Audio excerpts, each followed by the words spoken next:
இடமாவும் ஸ்தலமா இருந்திருக்கோ இந்த மாதிரி இங்க தட்சிண பாரதத்துல இந்த காவேரி தீரம் அது முக்கியமா இந்த சோழ தேசத்தை அவ அந்த மாதிரி காஷ்மீரமா பண்ணிட்டா. பூத்து கொழுங்கக்கூடிய மரங்கள், விருக்கங்கள், புஷ்பங்கள், இந்த கிருஷிக்கு உபயோகக்கூடிய வேளாண்மையில் இருக்கக்கூடிய எல்லாத்தையும் நல்லா பயிர் பற்றியெல்லாம் காப்பாற்றிட்டு காஷ்மீர தேசமாவே பண்ணிருக்கா அப்படிங்கிற விஷயத்தை சொல்றாரு. பேர்பட்ட காவேரி தேவியை நமஸ்காரம் பண்றோம். நம்ம இதுல என்னன்னு கேட்டா நிறைய கோவில்கள்லாம் இருக்கு. கோவில் ஒட்டி அங்க சுவாமிக்கு பூஜை எல்லாம் நடக்கிறது, பக்தி பிரவச்சனங்கள்லாம் நடக்கிறது, தேவாரம், திவ்ய பிரபந்தம் எல்லாமே எல்லாத்துக்கும் யார் காரணமா இருக்காக்கோ காவேரி தேவி தான் காரணமா இருக்கா அப்படின்னு சொல்றாரு அந்த கவி.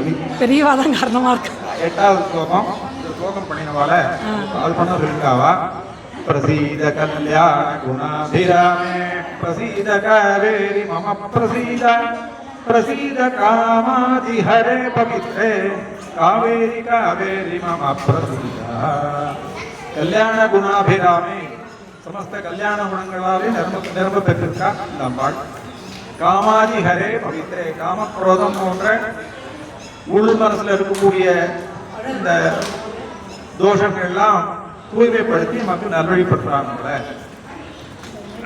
மேற்பட்ட காவேரி பவித்திரம் பண்ணி எல்லாரையும் காப்பாற்றணும்னு பிரார்த்தனை பண்ணிக்கிறோம்.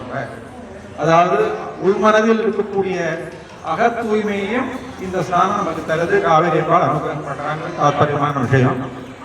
ஸ்லோகம் அது.